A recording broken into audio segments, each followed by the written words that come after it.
Good afternoon, and thanks for joining us. Today, we will focus on the Omicron variant, and we'll start with Drs. Fauci and Walensky to share the latest on what we know about the variant and what we're doing to be prepared for it in the U.S. Before I turn it over to Dr. Fauci, I want to underscore what the President said yesterday. This new variant is a cause for concern, but not panic, because we now have the tools we need to confront this variant and continue to make progress in our war against the virus. We have vaccines for everyone ages 5 and up, boosters that provide the highest level of protection, significant genomic sequencing and testing capacity to detect cases early, and life-saving therapeutics. So we have more tools than ever before. We are prepared and will continue to be guided by science and stay vigilant to keep people safe. Now over to you, Dr. Fauci. Thank you very much, Jeff. I'm going to talk a little bit about the details of this Omicron variant.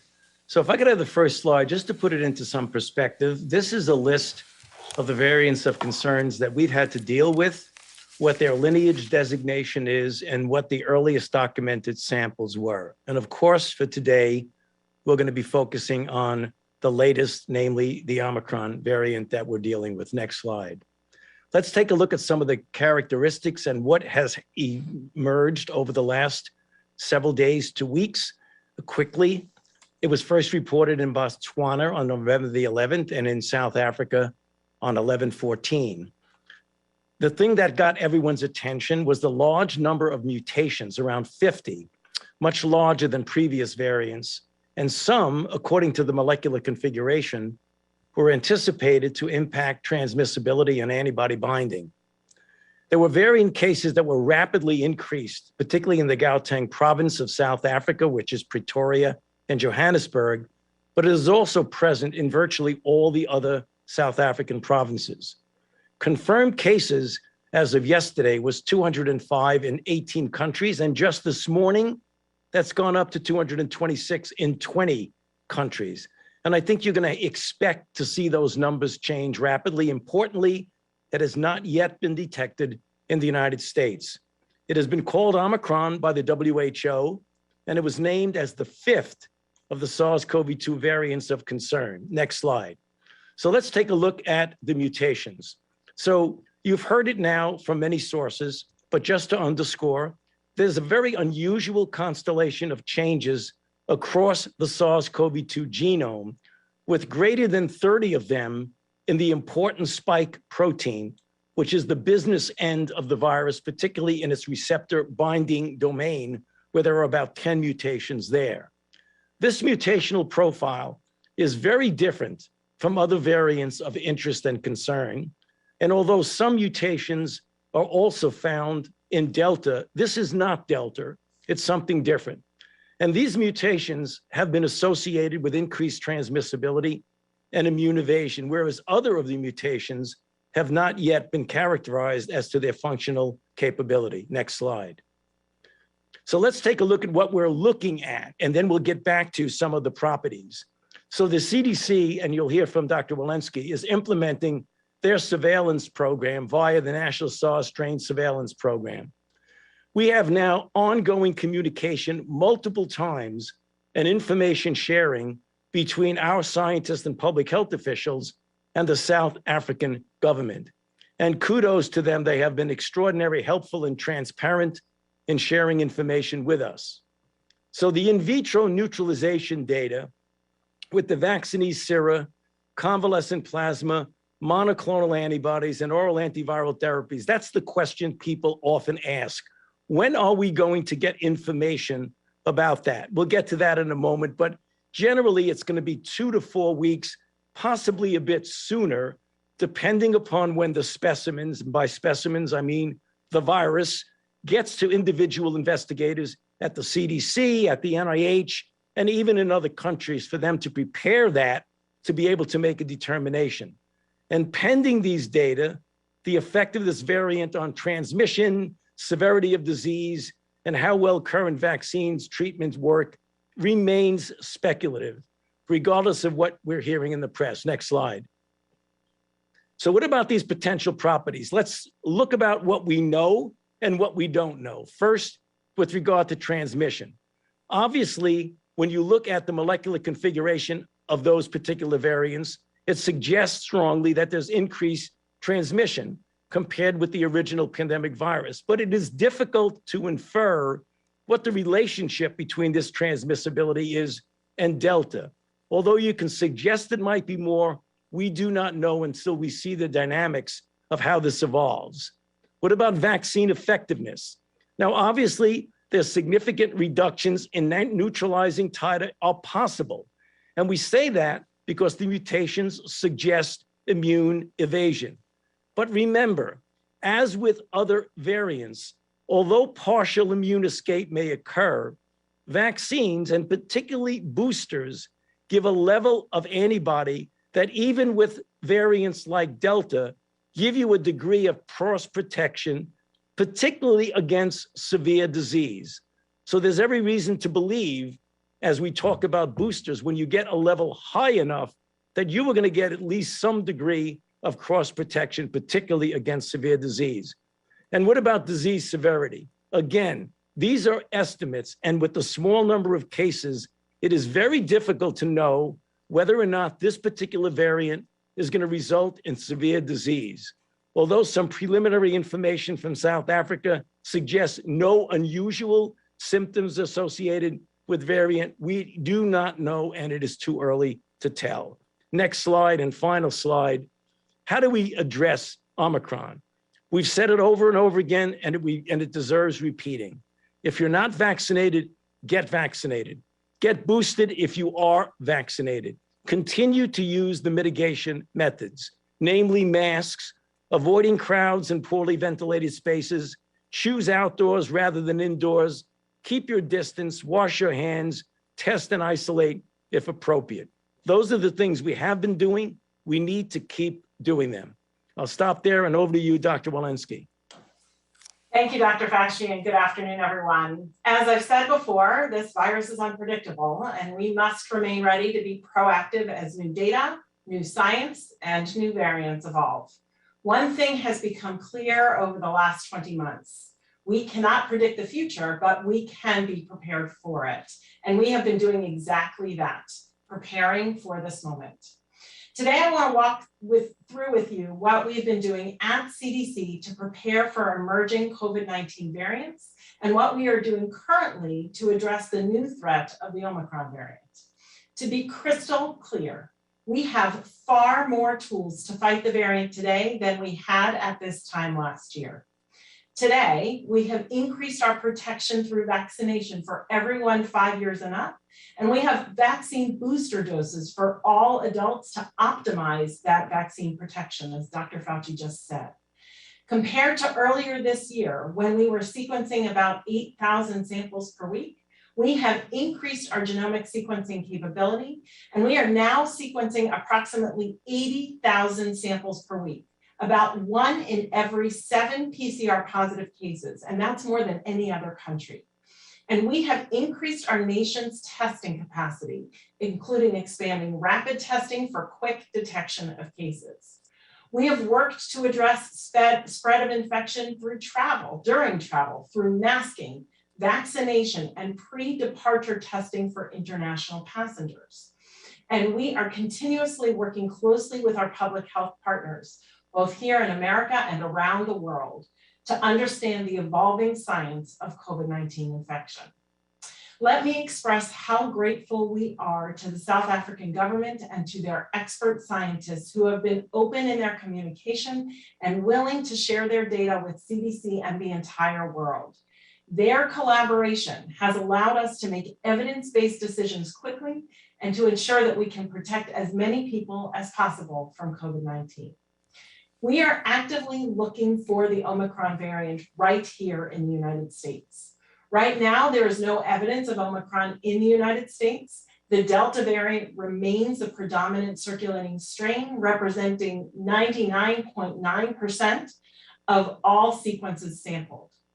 Throughout the pandemic, As noted above, CDC has continuously monitored variants and vastly expanded our capacity for genomic sequencing over the past 9 months. We have received specimens from all 50 states, plus Guam, Northern Mariana Islands, Puerto Rico, and the Virgin Islands, and the District of Columbia. We're sequencing samples from these jurisdictions and from geographically diverse areas around the country, collaborating with state labs, academia, and industry partners.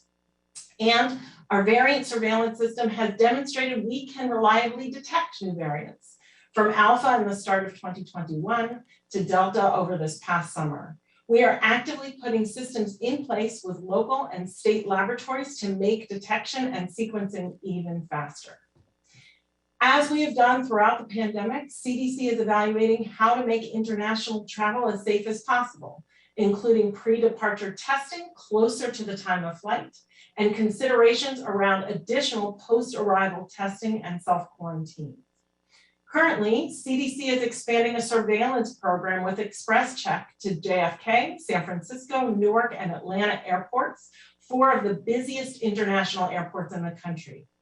This program allows for increased COVID testing for specific international arrivals, increasing our capacity to identify those with COVID-19 on arrival to the United States, and enhancing our surveillance for the Omicron variant.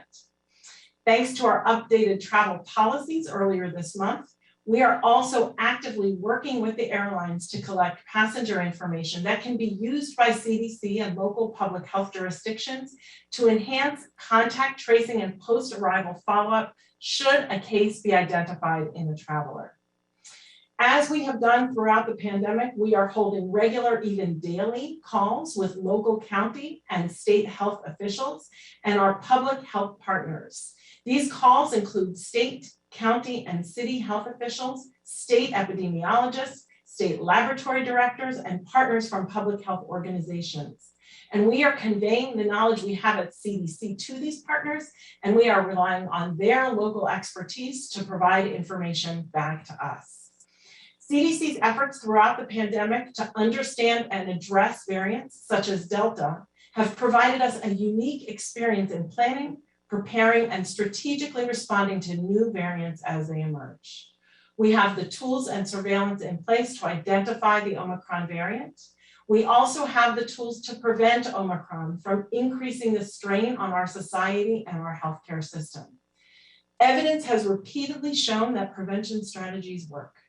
With over 80% of our nation's counties still in substantial or high transmission, CDC continues to recommend wearing a mask in public indoor settings in these areas, washing your hands frequently, and physical distancing. These methods work to prevent the spread of COVID-19, no matter the genetic sequence. And as CDC said yesterday, all individuals 18 and older should get boosted to strengthen that protection. For the 45 million unvaccinated adults, now is the time to get vaccinated. We also know that vaccination helps protect you, your loved ones, and your community from COVID-19. And we fully anticipate this protection, at least in part, will be beneficial against Omicron. We don't know everything we need to know yet about the Omicron variant, but we know that vaccination is a safe and effective way to protect yourself from severe illness and complications from all known SARS-CoV-2 variants to date. Thank you. I'll now turn things back over to Jeff. Well, thank you, doctors. From the start, this virus has been unpredictable, and that's why we've been preparing for all scenarios, following the science, and acting aggressively to protect the American people. Vaccines remain our most important tool in our fight against the virus. And as Dr. Fauci said, while it will take a few weeks to have a definitive information on the transmissibility, severity, and other characteristics of the new variant, existing vaccines are likely to continue to provide a degree of protection against severe illness. Today, nearly 60% of all Americans are fully vaccinated. We now have a vaccine to protect our kids, with hundreds of thousands of children getting vaccinated each day. And importantly, we have boosters available to all adults for free at 80,000 locations across the country. More than 100 million adults are now eligible for a booster shot, but have not yet gotten one. We're working with governors, pharmacies, community health centers, and other partners to get these eligible individuals their booster shots. Our message is simple. If you were fully vaccinated before June, go get a booster shot today. Getting boosted will give you the highest level of protection from COVID and this new variant.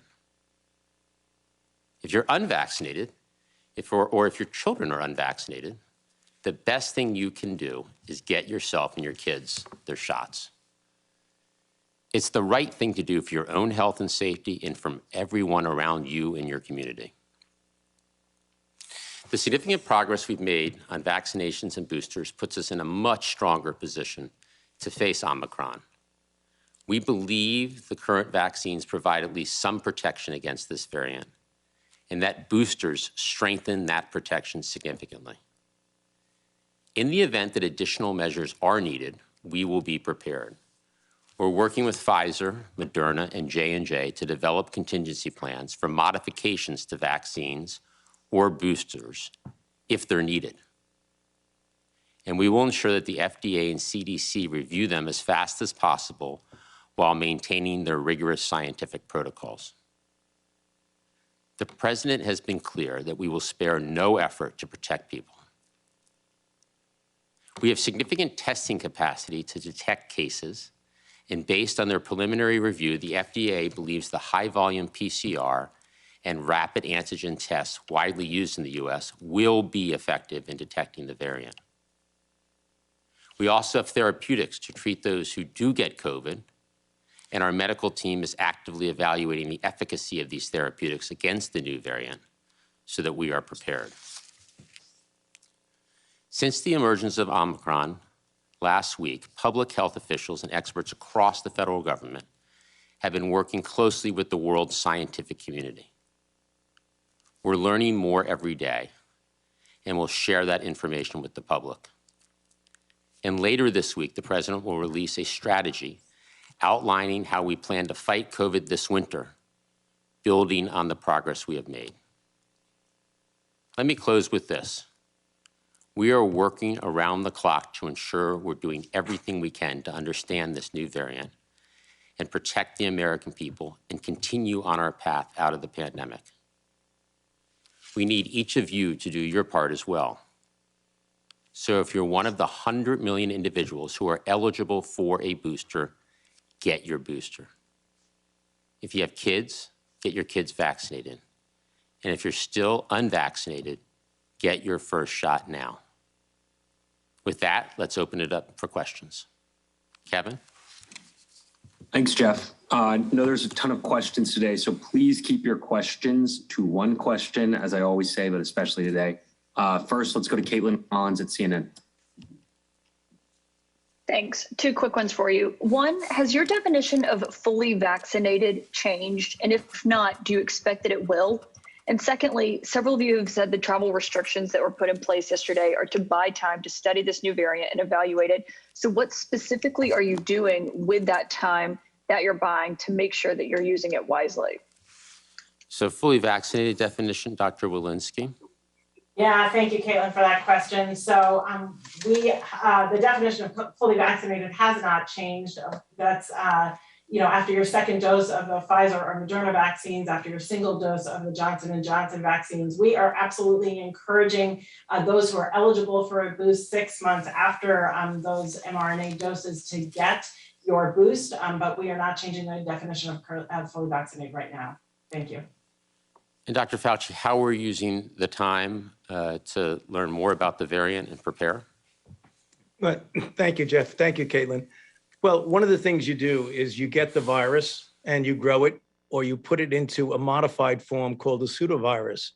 And when you do that, you can then get convalescent plasma, monoclonal antibodies, as well as sera and antibodies that are induced by the vaccine to see if they neutralize the virus. That will give you a pretty good idea as to what the level of immune evasion is.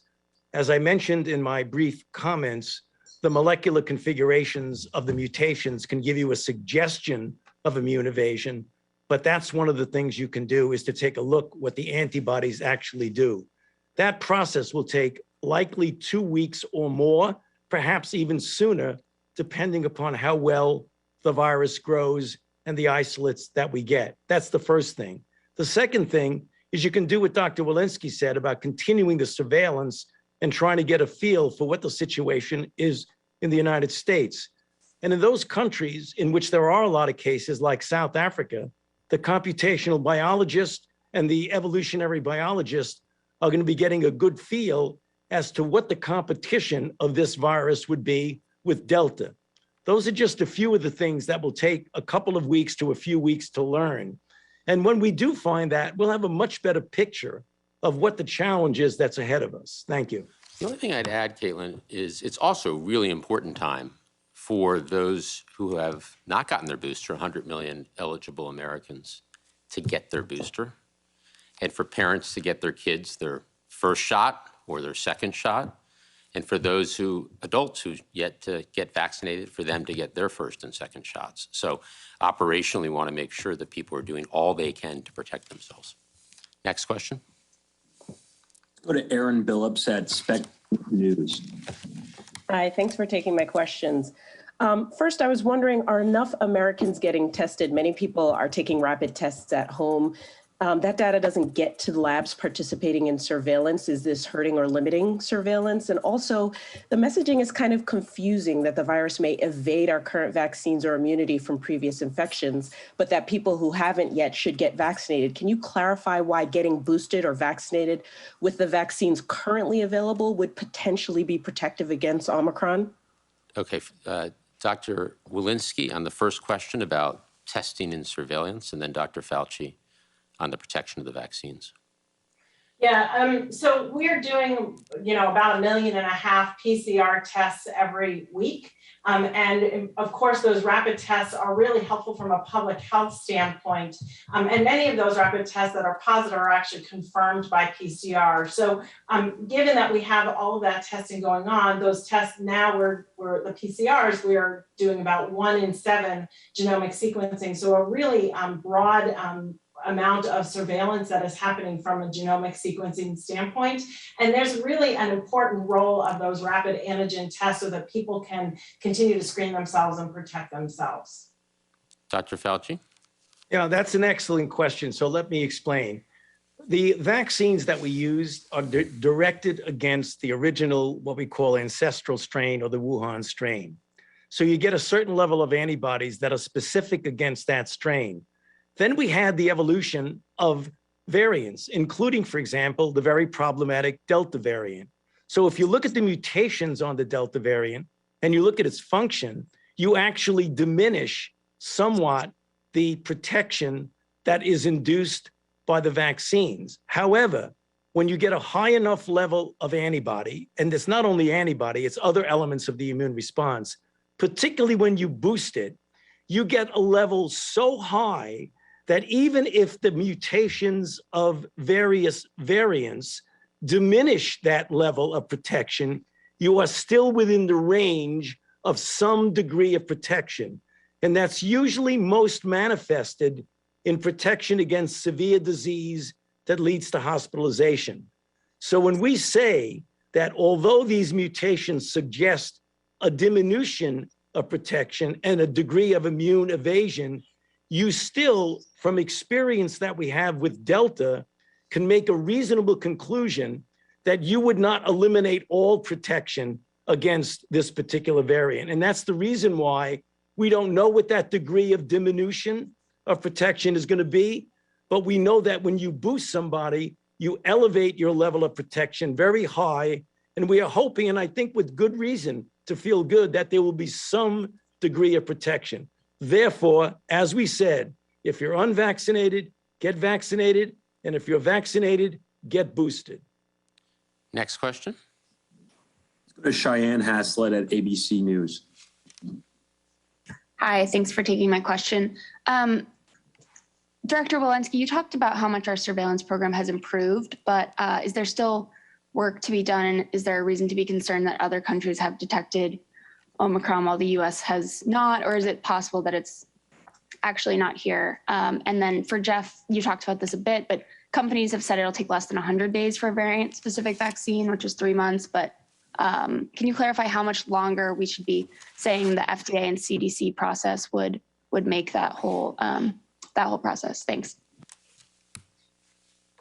Yeah, maybe I'll start chiming in and say we have a really robust surveillance system right now. Certainly, this has been detected in other countries, but other countries also have different policies for international travelers. One of the things that's really robust here in the United States is our international travel policy, where we have pre-departure testing, both for people who are unvaccinated, but also for people who are vaccinated. So I do believe with all of our international travel policies that have helped to keep Americans safe, as well as for our really robust surveillance system, genomic surveillance system, we do have the detection mechanisms that we need in place in order to find it, should and when it occurs.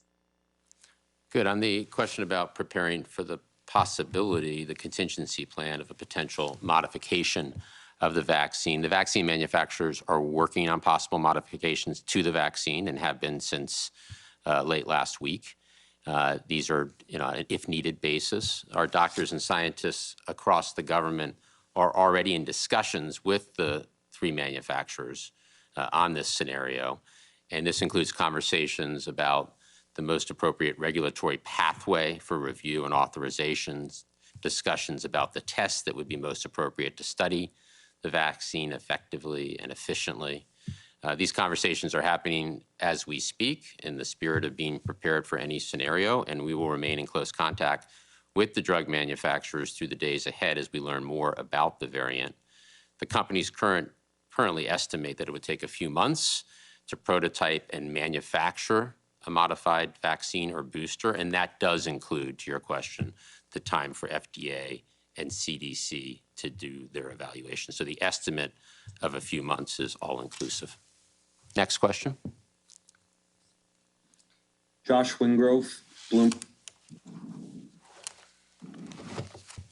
Thank you kindly. Dr. Fauci, can you address the question of severity of disease from the cases that we know?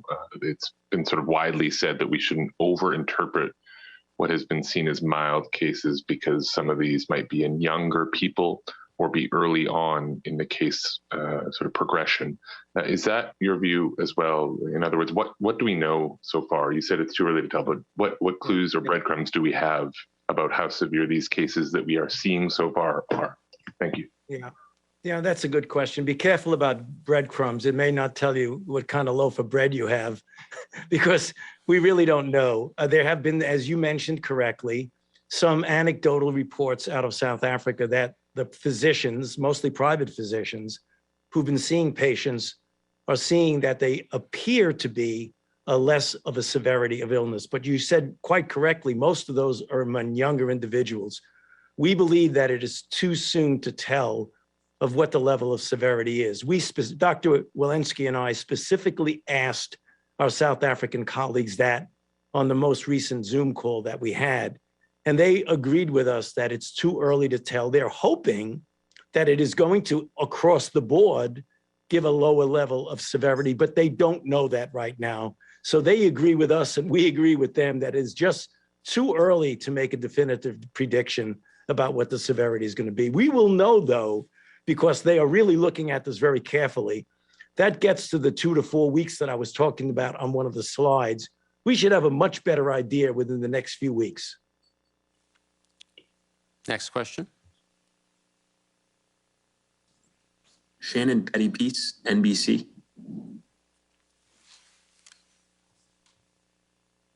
Hi, thanks for taking my question. I wanted to follow up on the timeline question one of my colleagues asked a moment ago.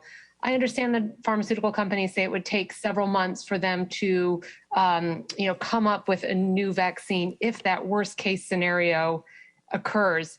Under this worst case scenario where people would need to get another booster, another vaccine, what does the timeline look like for how long it would take to have enough doses to revaccinate the 300 million some Americans who are already vaccinated?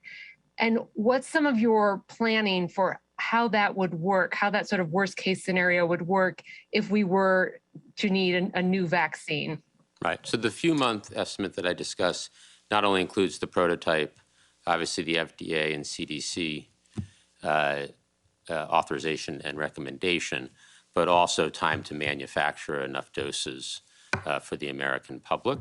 That's obviously an estimate, and we are planning in that scenario not only for supporting the manufacturers through that process, if needed, but also for how would we rapidly get shots in arms. And we know how to do that, given the experience we've had of the last year. And that is lessons learned about how we deploy the federal pharmacy program, set up mass vaccination sites, go to community health centers and rural clinics. So all that type of planning is part of our contingency planning, so we could get shots in arms efficiently and effectively. Next question. All right, we have time for a couple of more questions. Let's go to Zeke Miller at AP. Thanks for doing this. Jeff, I was hoping you might be able to provide an update on the duration for these travel restrictions on South Africa and the countries in the region there. What metrics are you looking at to see when to ease those? And then to follow up on Dr. Wentz's question, or answer to Caitlin's question before, given what we've seen through the vaccination campaign over the last year, that, you know, a lot of people just don't get vaccines unless they're really forced to. Why isn't the CDC taking sort of a step of changing the definition of fully vaccinated if boosters are as important as you say they are to prevent against, you know, Delta, but also Omicron? So in terms of the travel restrictions, you know, we will learn more about the variant as we've been discussing across the last half hour of transmissibility, the severity, vaccine effectiveness. We'll learn that across the short period of time. And based on the data and the science, the medical team will make a recommendation on any changes to international travel policy. Dr. Walensky? Yeah, and what I would say, Zeke, is that we are continuing to follow the science in this area. Certainly, our recommendation for boosters that was updated yesterday is related to Dr. Fauci's comment that the more mutations you have, the more you'd like to bolster your immunity. And as that science evolves, we will look at whether we need to update our definition of fully vaccinated. Last question. All right, last question. Let's go to Jeff Mason at Reuters. Thank you very much. This question is for Jeff and for Dr. Fauci. President Biden yesterday referenced the fact that before the U.S. can be fully protected, the rest of the world needs to be protected. I'm well aware of how many vaccine doses the U.S. is donating, but my question for you, Jeff, is what more is the United States going to do to get more vaccines to the rest of the world? And for Dr. Fauci, do you think the U.S. is doing enough? Dr. Fauci, do you want to go first, and then I'll follow? Well, the question directly to me, you know, the word enough is a very, very unusual word because it really compared to what? Are we doing a lot? We are doing a lot. We're doing more than all the other countries of the world combined. That's really very important. We have promised or giving 1.1 plus billion doses, 275 million of which have already been given to 110 countries. One of the frustrating aspects of this is that the logistic capability of getting vaccines into people's arms in Southern African countries and in other low and middle income countries is really very difficult. And in fact, many of the doses that have been shipped have not been used, and other African countries on the African continent have actually told us not to ship any more vaccine because they have not been able to adequately utilize it. So again, enough is a tough word. Are we doing a lot? We are doing an awful lot. Back Yes. to you, Jeff. Yeah, let me pick up there. We have sent the 275 million doses to the world. And as Dr. Fauci said, that's more than all other countries in the world combined. And this includes 94 million to Africa as a continent and 13 million to Southern African countries.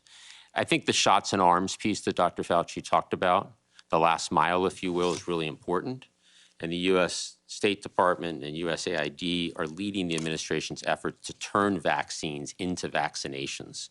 They've helped train health workers to administer vaccines around the world, run local media campaigns to answer questions and increase vaccine confidence, and launched mobile vaccination clinics, the type that we have here, in other countries. Specifically, USAID has deployed nearly $1.6 billion to countries in sub-Saharan Africa to fight the pandemic, including more than $61 million to South Africa alone. And this involves field hospitals, training health workers, and supporting national campaigns to, as I mentioned earlier, national and local campaigns to build vaccine confidence and combat misinformation. So around the world, USAID is building data systems to track vaccine deployments. They're providing training to health workers and setting up vaccination sites.